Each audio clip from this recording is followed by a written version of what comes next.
Так, значит, поехал я зимой записывать видео, как разжечь костер в лесу. Снега до хрена просто. Ну, попробуем, что из этого выйдет. Так, в общем, я все еще пробираюсь в лес. Снега просто до хрена. Сейчас я даже покажу сколько. На примере этой палки. Так. Вот. Ну, много. Чтобы попробовать разжечь костер. Лыжи еле-еле держат. То есть, блин, камус надо. Надо нормальный камус на лыжи. Тогда будет все хорошо. Вот чуть подтает, все. Лыжи дико скользят. Но сейчас еще более-менее нормально. А вон там, когда я шел, были горки. О, было люто тяжело. Прям скорость была 0,5 км в час. Фух, иду. Вон к тому лесу. И буду пробовать разжечь костер в таких вот условиях. У меня при себе только спички. Ну и лыжи. И все. Вот. Фух. Отрезок где-то метров 200. Я шел, блин, не знаю, минут 10. Потому что вот что происходит. Идешь, и лыжи скользят. Это без камуса. Ты с ними борешься. Это вообще не прикольно. Это хорошо, что я себе палки сделал. Фух. Если бы палок не было, то вообще была бы лютая дичь. Так, ну короче, у нас осталось дойти до туда. Возможно, в лесу будет идти полегче. Только что наивнулся, потерял контроль. Так.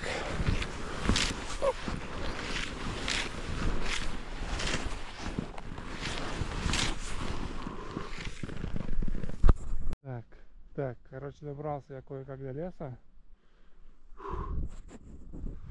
И теперь попробую, никогда этого не делал, через него пройти на лыжах. Фух. Ну, тут выглядит так, что снег вроде получше. Хотя, не, вроде, ну хер знает. О. Вот, надо с лыжами, конечно, геморрой. Надо смотреть за ветками. Нет, тут все так же скользко. Фух. Фух. Очень тяжело. Без камуса. В больших походах.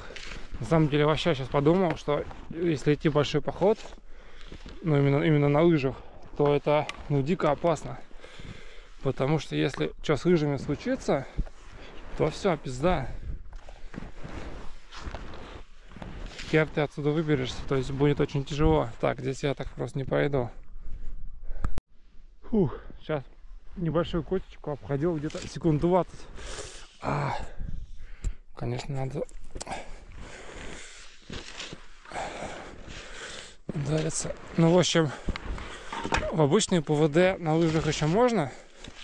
Ну, там, с ночевкой или на один день. А вот многодневные, ну, нужны более хорошие лыжи, чтобы не было такой жести. Фух. Так, ладно, уже дойду до точки и буду снимать дальше. Фух.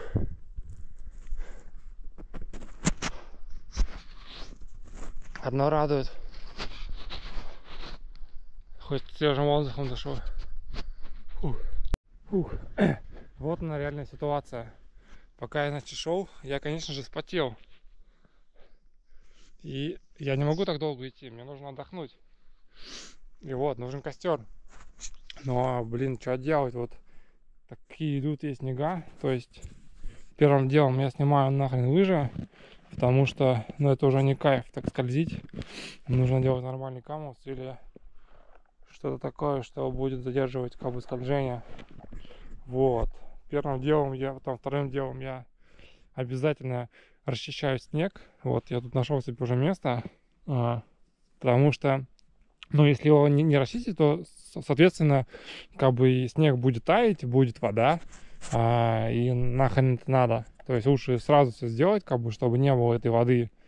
И, ну, как бы, да, вы потратите там минут 10. Я в моем случае, мне будет проще, у меня есть лыжи, хоть какая-то лопата. Ну, то есть, ну, лучше это время потратить, чем потом, как бы, и париться с этой водой. Ну, короче, вы меня поняли. Ну, и самое важное, если у нас нет бумаги, то ищем, собственно, березу. Березу или вот такой ельник. Ну, еще поменьше лучше. Вот, в принципе, он тоже зайдет, как растопка. Так, ну все, начинаю.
В общем, вот что получилось. Я расчистил до самой земли. И это будет гораздо лучше, чем нежели... Ну, то есть, да, я потратил время, минут 10, на это все геморрой. Да, мне было проще, так как я с лыжами. Но это гораздо проще, чем нежели я бы сейчас делал бы костер вот на такой херне. С таким слоем снега. И это все было бы водой. Так. Теперь мне надо березовую кору и елки. Вот эти два ингредиента дадут мне костер в этих лесах российских, подмосковных, белорусских, украинских. В общем, короче, средней полосы. Так, надо искать березу. На удивление, идти без лыж проще, чем с лыжами. Бывает и так. Так, я в общем нашел березу. Это, кстати, я тоже отрывал. Ой, надо одеть куртку. Этой березе. Но я отрывал это уже где-то года 4 назад. И ничего ей не случилось. Так что если вы оторвете березу ради того, чтобы, блин, согреться, то ничего страшного с ней не будет. Природа и так, то есть как бы старые деревья погибают, новые растут. От одной коры как бы вы не убьете природу. Так, и теперь главное, так как ножа у меня нету, надо набрать этой коры. Так, вижу. Так, ну в общем вот набрал и коры. Этого хватит. И, кстати, ну, пока вы где-то идете, если вдруг увидели, ну, хорошую такую березу, да, с корой, то собирайте, потому что, возможно, когда вы придете на место, то уже не будет такого дерева хорошего. Вот. И будет больше геморроя. Так, и теперь мне осталось палки. Так, еще очень важный момент. Если вы идете куда-то зимой, то у вас должны быть, ну, по-любому перчатки. Вот. И когда вы эти ветки ломаете, то ломайте их с перчатками, потому что будут всякие микросадины. И вот это вот все. удары от ломающихся веток. То, короче, с перчатками гораздо все делать это удобнее. И еще у вас будет на одну проблему меньше. Вот как-то так. Так, ну еще, наверное, одно из самых важных, если не самое важное, вставать в тех местах, ну, в зависимости от того, сколько вам нужно будет ночевать, ну, и сколько вообще быть у костра, то есть стараться вставать там, где есть, ну, нормальные сушины. То есть сейчас...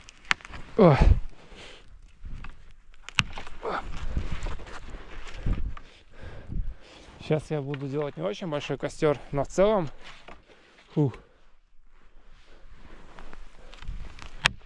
Надо быть в тех местах, где есть, ну, такие не очень большие, потому что если нет пилы, то тоже проблемно как-то делать костер. Вот что-то подобное.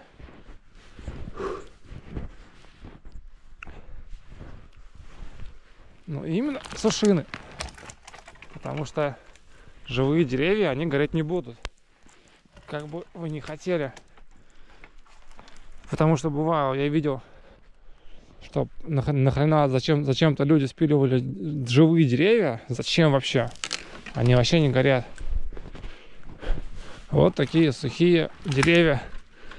И в природе ничего страшного нету. И вам профит. Так.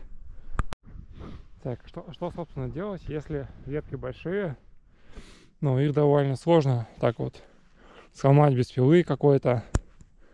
Точнее, распилить или сломать. То есть просто туда находим два дерева, которые друг к дружку очень близко стоят. Ну, как-то вот так примерно. И с помощью них будем делать рычаг и ломать дерево. Вот. Сейчас это попробую показать.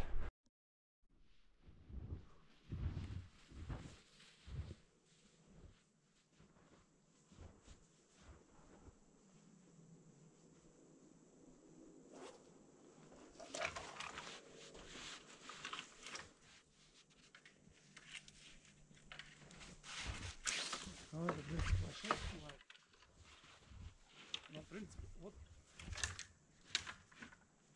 такой.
Так, ну, в принципе,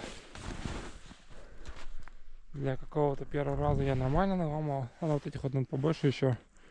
И можно начинать. Сначала все подготавливаем. Ну, то есть, если вы один, это точно сейчас так делаем. Но если у вас там большая группа, то, конечно, сильно проще, но все равно сначала лучше все подготовить, а потом уже что-то делать. Значит, когда уже все насобирали, то выкладываем вот такую вот конструкцию. Сначала вот палочки такие, ну, такой а-ля платформа, а только потом на нее уже кладем березу. Ну, так просто лучше разгорится, как минимум. Вот. И уже далее на все вот это кладем маленькие палки. Так. И вот, кстати, о чем я и говорил. Стоило мне забыть одеть перчатки. И вот все, есть микротравма. То есть таких вот куча микротравм будет. И уже прям сильно некомфортно будет рукам. Вот. Еще важно, что вот, ну, то есть, собственно, растопка вот эти елки. То есть это елки, это сухие елки. Вот такие вот стоящие. То есть, ну, их прям увидите. То есть не живые, ни в коем случае деревья. Не берем под растопку, вообще под костер. А вот такие вот елки. Показываю без перчаток, чтобы просто было удобнее. Вот такие вот елки, они прям ну, сухие. И их прям идеально под костер, даже когда дождь. Ну, сейчас на самом деле такая погода, ну, зима. И костер развести копцом, то, в общем-то, вообще не проблема. То есть самое важное — это снег убрать. И все остальное пойдет как по маслу. Но вот даже в дождь такие вот елки, то есть в целом, ну, они, конечно, мокрые, но зависит от того, какой дождь.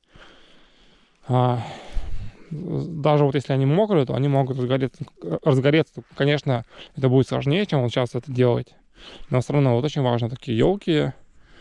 Конечно, если есть там газ, то используем газ, понятное дело, там все подручные средства. Я помню, вот мы в Крыму ходил я с Сашей, знакомым, и ну там попалил лютый дождь. Там, собственно, нету таких елок в Крыму. И у нас был газ и мусор. Мы разжигали с помощью газа и мусора. То есть, ну, как-то разожгли. То есть, там вот было холодно. То есть, и там без костра нам было очень тяжело. То есть, нам костер просто был жизненно необходим. Вот. Так, ну, собственно, собрали мы всю эту конструкцию. И сейчас разжигаем.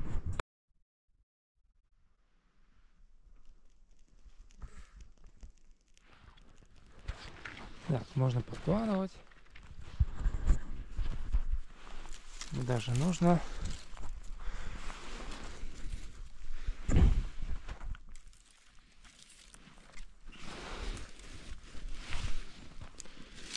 И сейчас все это мигом разгорится.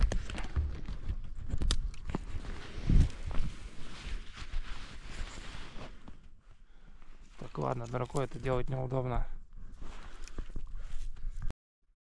Так, теперь остается просто ждать,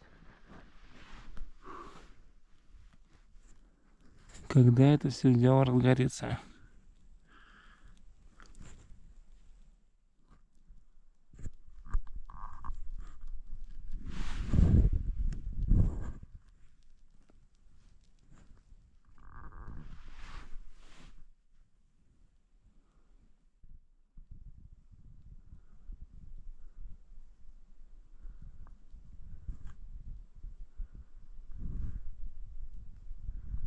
Так, нафиг потухло. Ну, тогда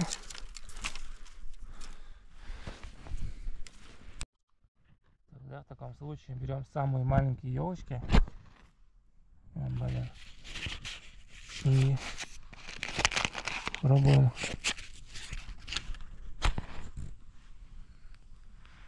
сжечь с ними.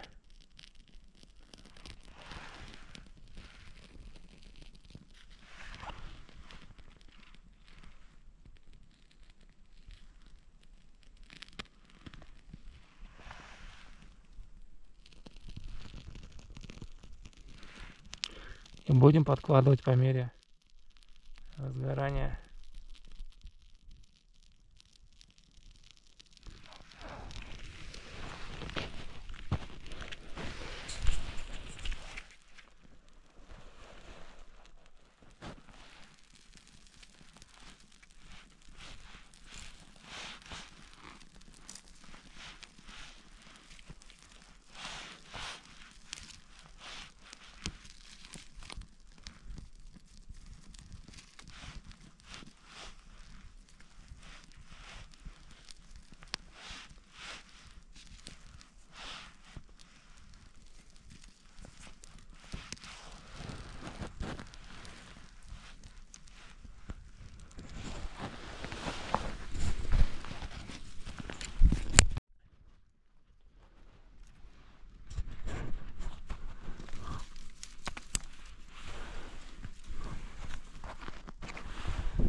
Собственно, дальше дело за малым.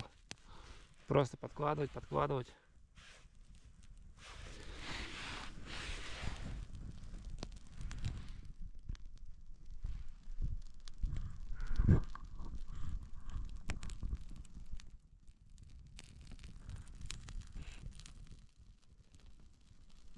И будет огонь.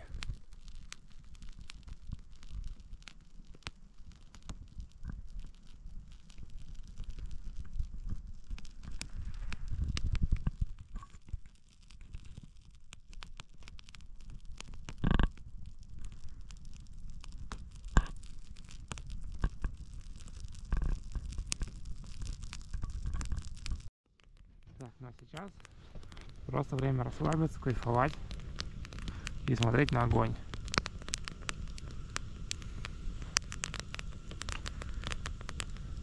Получаю от него тепло.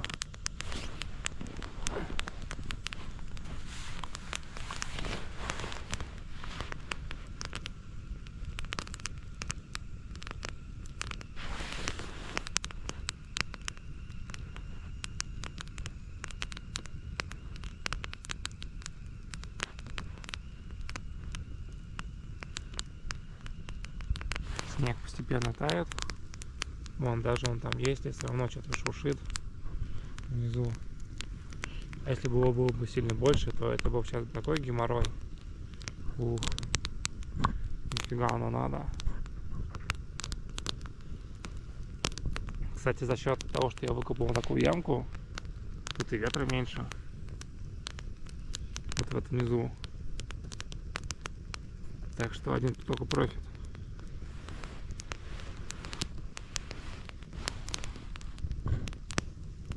Получается такая вот удобная лежанка, ну точнее типа кресла. Я на нее могу лечь. То есть у меня получилась такая спинка. Вот как-то так.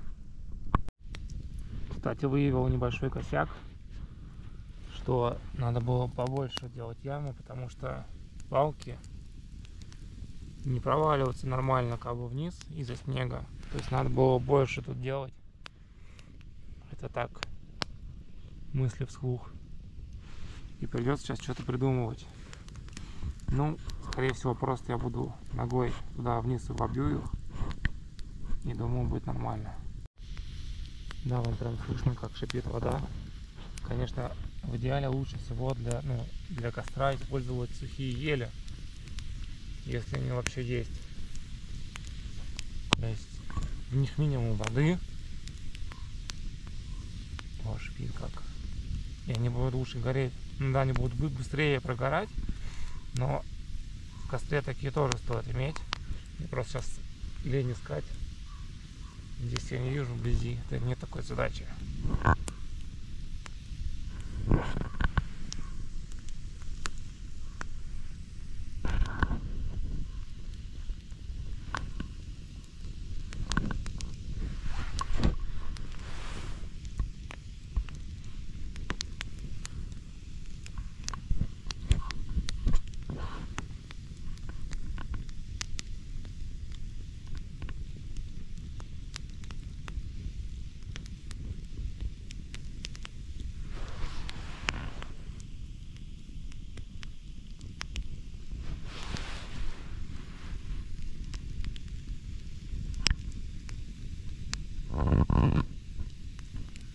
Тепло. Вот что самое важное от костра. Кстати, еще вон небольшая фишка. Это важно, чтобы вот эти вот угли, ну они как бы на вас смотрели. То есть я просто подкладываю так, чтобы я мог видеть угли. Сверху подкладываю, чтобы тепло от углей как бы шло. Такой небольшой лайфхак.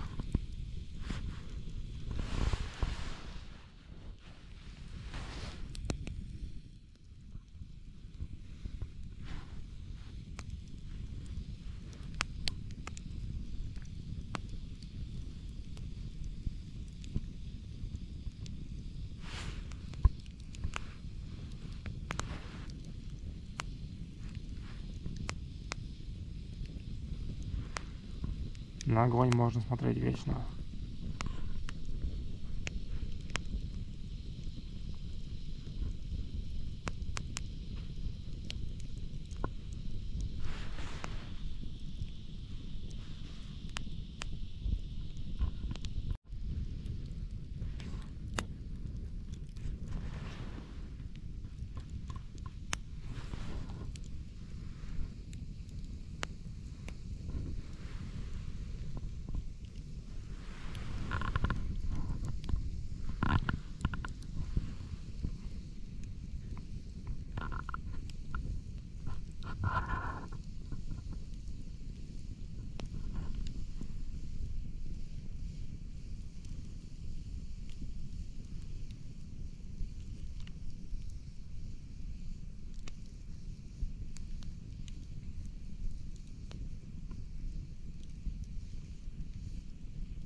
Так, собственно, все хорошее когда-нибудь заканчивается.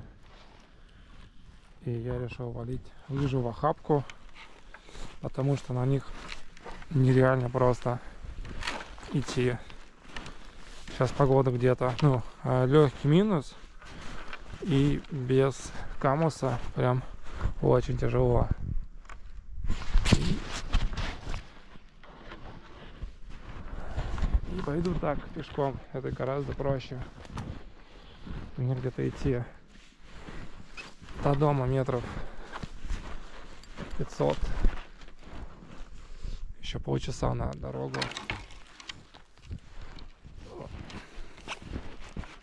Вот как-то так.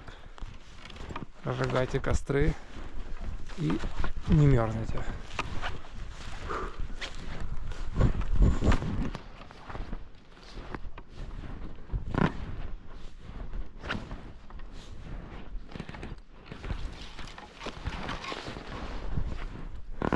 Ну еще обязательно, конечно, если уж вы попёрлись в лес, то обязательно с собой брать компас. Я вот сейчас знаю, по какому азимуту мне выходить. Ну, тут не очень далеко. Потому что без компаса, GPS можно в трехсоснах реально потеряться. Мне повезло. Тут лыжня. Может быть, даже на ней пойти, а я так, наверное, и сделаю. Фух, ладно, все. Конец видео. Так, надо признаться, что если есть лыжня, то скорость прям сильно увеличивается. Конечно же, я бы сейчас торопил бы прям нормально, долго. А с лыжней прям вообще в кайф, наконец-то. Даже в такой снег. Все. Блин, стоило мне сказать про лыжню. И все, лыжня закончилась. И это, конечно, люто. Ну ладно, я почти набрался. Сейчас, походу, мне придется торопить без лыж. Блин, вот. Бывает, а?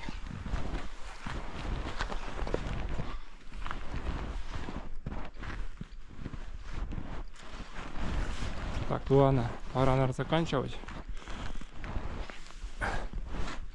Вот так как-то я еще палки свои забыл. Ой.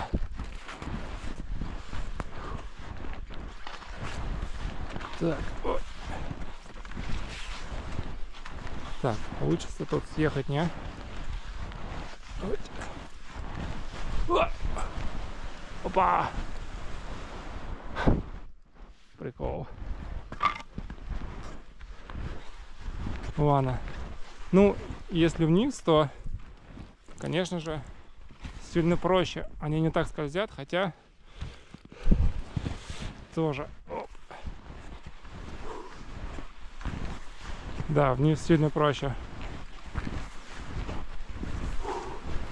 Ой, блядь. Это прикол, конечно. Фух. Вот они, развлекаловки зимние. Не, все, лыжи я отстегиваю. И дальше тороплю. Немножко осталось. Фух. Как-то так.